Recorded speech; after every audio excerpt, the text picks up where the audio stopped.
Damai sejahtera Allah yang melampaui segala akal akan memelihara hati dan pikiranmu dalam Kristus Yesus Tuhan kita. Amin. Shalom Bapak Ibu dan saudara-saudara yang terkasih dalam Yesus Kristus Tuhan. Hari ini hari Minggu kelima setelah Trinitatis. Firman Tuhan akan menyapa kita lewat kitab Roma pasal 7 ayat 15 hingga ayat 25 dalam bahasa Batak, tetapi dalam bahasa Indonesia hingga ayat 26. Saya akan membacakannya dalam bahasa Indonesia. Sebab apa yang aku perbuat, aku tidak tahu, karena bukan apa yang aku kehendaki yang aku perbuat, tetapi apa yang aku benci, itulah yang aku perbuat. Jadi jika aku perbuat apa yang tidak aku kehendaki, aku menyetujui bahwa hukum Taurat itu baik. Kalau demikian, bukan aku lagi yang memperbuatnya, tetapi dosa yang ada di dalam aku. Sebab aku tahu bahwa di dalam aku, yaitu di dalam aku sebagai manusia, tidak ada sesuatu yang baik. Sebab kehendak memang ada di dalam aku, tetapi bukan hal berbuat apa yang baik. Sebab bukan apa yang aku kehendaki, yaitu yang baik yang aku perbuat, melainkan apa yang tidak aku kehendaki, yaitu yang jahat yang aku perbuat. Jadi jika aku berbuat apa yang tidak aku kehendaki, maka bukan lagi aku yang memperbuatnya, tetapi dosa yang diam di dalam aku. Demikianlah aku didapati hukum ini. Jika aku menghendaki berbuat apa yang baik, yang jahat itu ada padaku. Sebab di dalam batinku aku suka akan hukum Allah, tetapi di dalam anggota-anggota tubuhku aku melihat hukum lain yang berjuang melawan hukum akal budiku dan membuat aku menjadi tawanan hukum dosa yang ada di dalam anggota-anggota tubuhku. Aku manusia celaka. Siapakah yang akan melepaskan aku dari tubuh maut ini? Syukur kepada Allah oleh Yesus Kristus Tuhan kita.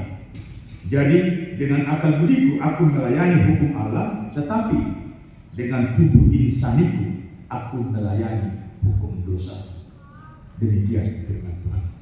Bapak Ibu saudara-saudara yang dikasihi dalam Yesus Kristus, sekalipun saya bukan lagi yang pertama ini melayani di HKBP Depok Panda, tapi mungkin ada kita yang belum saling kenal, maka izinkan saya memperkenalkan diri di tengah-tengah jemaat yang bersukacita hari ini. Saya Pendeta John Naren Purba, istri Ulti Pinute ada bersama dengan kita, dan anak-anak Tuhan anugerahkan bagi kami, Johannes, Jonathan, dan Joyce. Karena bapaknya Joe, maka anaknya juga semuanya Joe. Shalom untuk kita. Tuhan memberikan kesempatan bagi kita bertemu sekarang di tempat ini. Kami melayani di HKBP Jalan Riau. Salam dari HKBP Jalan Riau dan salam dari keluarga Horas. Horas. Iyo. Ambunga Horas. Semangat do. Mulunga hata Horas saja. Ada hal yang berbeda yang disampaikan oleh Rasul Paulus kepada kita pada saat ini. Kalau Rinso mengatakan berani kotor itu hebat, tapi Nats ini mengatakan berani jujur itu hebat. Rasul Paulus jujur pada dirinya dan jujur atas apa yang dia lakukan. Ada dua kekuatan yang ada di dalam dirinya saling bertentangan. Ada unsur yang baik, yang positif, ada unsur yang negatif, yang jahat. Dan dia membuka dirinya dari ayat 15 tadi sampai ayat 26 dibacakan kepada kita. Rasul Paulus membuka dirinya siapa dia. Tetapi sebelumnya kita harus membacanya dari ayat 1 supaya kita bisa mengerti kenapa Rasul Paulus mempertentangkan hal yang ada di dalam dirinya. Dia mengatakan dalam ayat 1, apakah kamu tidak tahu, saudara-saudara, sebab aku berbicara kepada mereka yang mengetahui hukum, bahwa hukum berkuasa atas seseorang selama dia hidup. Ini yang menjadi persoalan awal. Rasul Paulus adalah ahli agama Yahudi. Rasul Paulus adalah taat kepada hukum Taurat. Tidak hanya hukum Taurat, dia tunduk dan bangga melakukan hukum keyahudian. Bayangkan, hukum Taurat yang 10 itu mereka kembangkan menjadi 700-an hukum, dan mereka bangga dengan banyaknya hukum itu. Tetapi ada masalah dalam kehidupan. Pertanyaannya kita sekarang, siapa kita yang berani mengatakan kalau kita mampu melakukan 10 hukum Taurat itu dengan jujur? Tidak ada satu dari hukum Taurat 1 sampai 10 itu pun yang pernah kita langgar. Mungkin tidak ada yang berani angkat tangan untuk mengatakan aku mampu melakukan hukum Taurat pertama hingga hukum Taurat yang ke-10 dengan jujur. Dan itu menjadi masalah.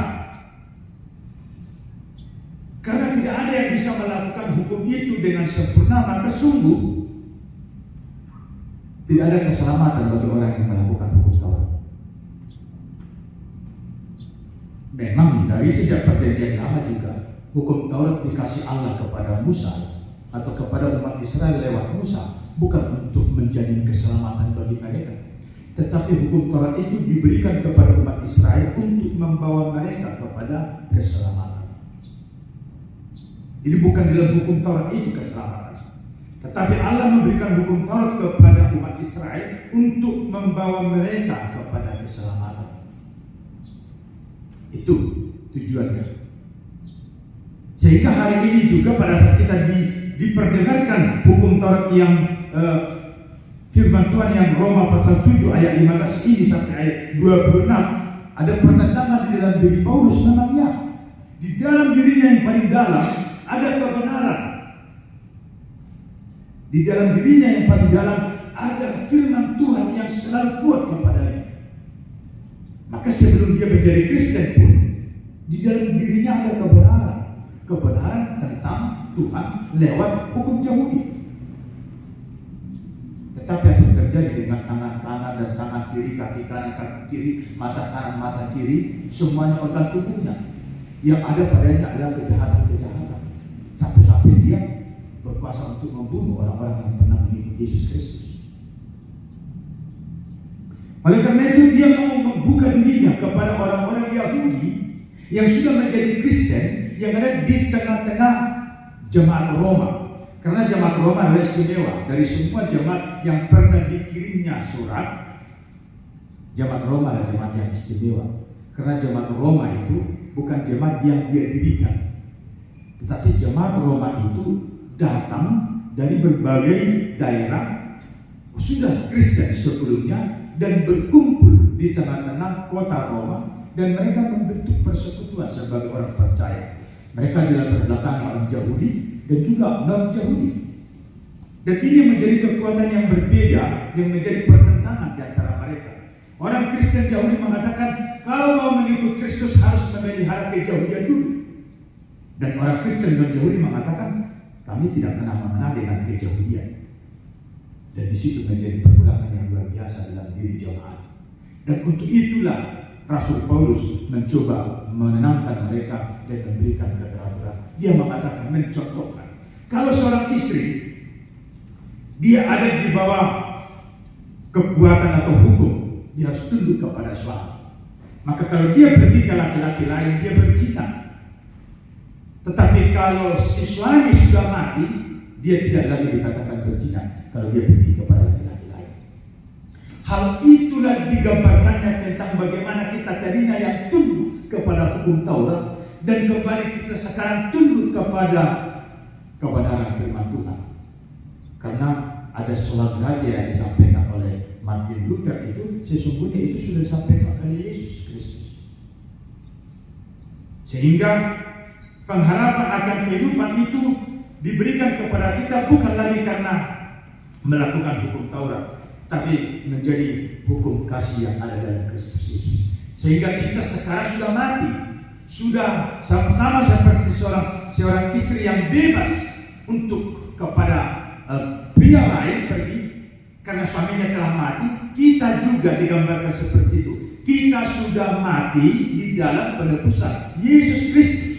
Maka kita kalau sudah mengikut Kristus, bukan lagi karena sudah menyeleweng dari hukum Taurat, tidak lagi, tapi kita membuat hukum Taurat itu kudus dan firman itu juga kudus. Sehingga hukum Taurat yang tadinya diberikan Allah kepada umat Israel bukan untuk memberikan mereka kepada keselamatan, tetapi menuntun mereka. Sekarang juga pada saat kita melakukan hukum Taurat, bukan hukum Taurat itu yang memberikan kita keselamatan, tetapi lewat hukum Taurat itu kita dijaga apa-apa yang kita lakukan itu supaya jangan melakukan kejahatan. Karena lewat hukum Taurat lah kita tahu kalau kita salah. Ya, mulai dengan semua minggu hari Minggu, pati pawanton apa yang kau dimana. Jadi hukum Taurat menjadi pagar, menjadi jalan, memperingatkan manusia supaya manusia jangan bersalah, bukan keselamatan. Mulai dengan semua menghargai rasa pati palimah mak pengot palimah. Ya, kalau ada remaja pemuda yang tidak lagi menghargai orang tuanya, maka hukum Taurat yang kelima mengingatkannya, dia ada dalam kuasa dosa, dia ada dalam penyelewengan kebenaran firman. Paulus dengan jujur dia mengatakan, ayat 22, sebab di dalam batinku aku suka akan hukum Allah.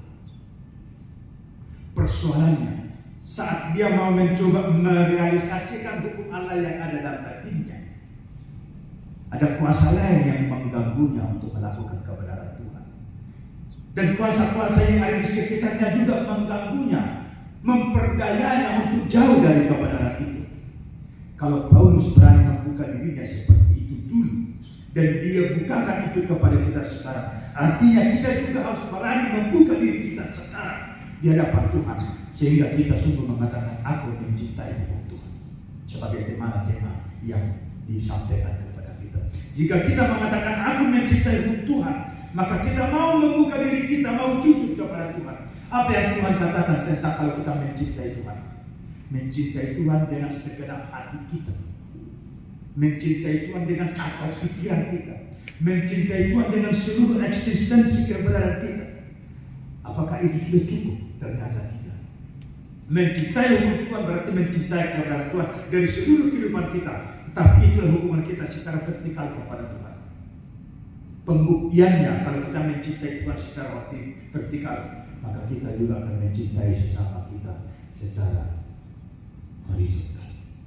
Maka jawaban pada saat kita mengatakan aku mencintai Tuhan, kita akan melihat kepada pedulian kita kepada orang lain di sekitar kita. Molodangi 1 Yohanes mengatakan pergaul suha amadok kolong rohana itu dibata hati di kosong dia rohana. Awas, jangan sampai kita ketahuan menjadi pergaul sejujur di debata. Selama masih ada kosong, bahasa Batak hotel ada. Hotel kosong elak teal lagi. Wah, kalau masih ada di sini hotel kosong teal elak lagi, tak ada artinya kita mengatakan aku percaya padamu Allah, aku percaya padamu Yesus, aku percaya kepada Dia Roh Kudus. Selama ada di sini kosong teal elak lagi. Hari ini kita diminta untuk membuka diri, karena kita terkatakan tadi berani jujur itu hebat. Ya, reklame yang mengatakan kalau berani kotor itu hebat. Tapi kalau Alkitab ini mengatakan berani jujur itu hebat. Hari ini kita diundang untuk berani buka-bukaan tentang diri kita kepada Tuhan. Karena walaupun kita sebetulnya tidak mau membuka diri kita kepada Tuhan, Tuhan itu tahu dengan CCTV-nya. Dikeker kita saja. Ya, gak ada alasan saya katakan nanti pada saat pengadilan Tuhan, aku ini pendeta. Tuhan tahu saya pendeta. General, hubungan dengan kita, katanya. Tapi apa di balik jubah hitam itu pun aku tahu, di dalam hatimu pun aku tahu, dalam pikiranmu pun aku tahu. Itu kata Tuhan kepada kita. Maka sebagaimana Rasul Paulus yang sungguh mengatakan mencintai hukum Tuhan, mencintai hukum Tuhan itu mencintai kebenaran firman Tuhan. Maka hari ini sebagaimana yang dituliskannya dalam kitab Roma pasal 10 ayat 4, sebab Kristus adalah kegenapan hukum Taurat, sehingga kebenaran diperoleh tiap-tiap orang percaya. Kristuslah kegenapan. Dan itulah juga yang kita katakan tadi, kasih kepada Allah dan kasih kepada sesama. Itulah salib yang ada di hadapan kita. Dan itulah pengorbanan yang sudah nyata dalam kitab pribadi.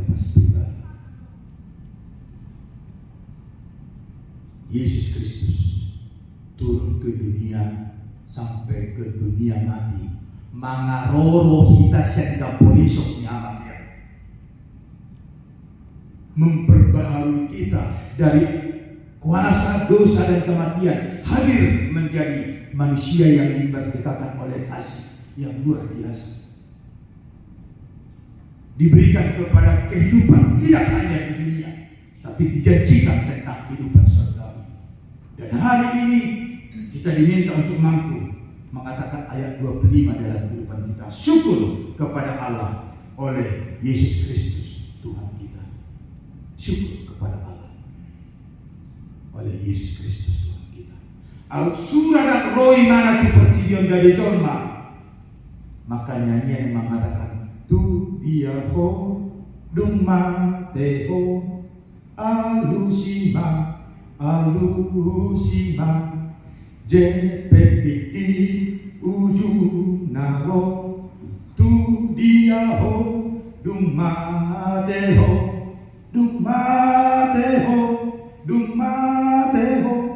saya pikir tu dia ho. Manusia tidak mempunyai jaminan kemana setelah mati. Tapi syukur bagi Allah oleh Yesus Kristus, kita orang percaya menjadi 2 kali hidup, sekali mati. Kita sekali hidup, kematian akan datang menghampiri kita setiap orang, tetapi untuk membawa kita kepada keselamatan dan kehidupan yang kekal. Hiduplah dalam kasih Tuhan, hiduplah dalam setiap hukum kebenarannya, karena saudara dan saya mau diajak, mau dibawa kepada keselamatan itu. Maka mencintai hukum Tuhan adalah mencintai setiap kebenaran firman-Nya. Amin. Kita berdoa. Terima kasih Bapa atas firman yang telah Tuhan perdengarkan bagi kami saat ini, manakala kami boleh ada di rumah Tuhan yang Tuhan kuduskan ini, bersekutu bersama-sama dengan kemuliaan-Mu lewat firman yang Engkau nyatakan bagi kami. Biarlah hari ini Tuhan, firman-Mu yang telah Engkau perdengarkan bagi kami menjadi suluh dan kekuatan bagi kami untuk melayakkan kami menjadi anak-anak Tuhan yang setia, sungguh mampu membuka diri kami di hadapan Tuhan, sehingga setiap hal yang benar yang kami lakukan, kami mau mengatakan hanya anugerah kasih-Mu saja, semuanya itu boleh terjadi dalam kehidupan kami. Sebagaimana kami manusia lemah yang diciptakan dari debutan, sering sekali Tuhan kami digoda, diganggu, bahkan dihadang dalam perjalanan hidup rohani kami, agar kami jauh daripada Tuhan. Unsur fana daripada debu tanah itu sangat kuat melekat bagi kami.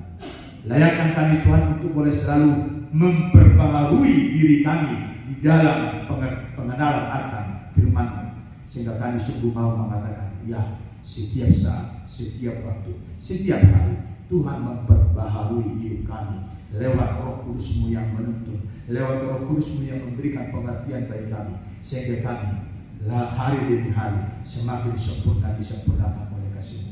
Berkati Tuhan firman yang telah Kau perdengarkan bagi kami, berkati juga setiap hal yang dilakukan oleh gereja-Mu, sehingga setiap orang yang boleh bersekutu di rumah Tuhan menjadi terberkati, dan setiap orang yang melintas melewati rumah Tuhan juga terberkati, karena mereka ada damai dalam hidupnya, dalam kasih-Mu.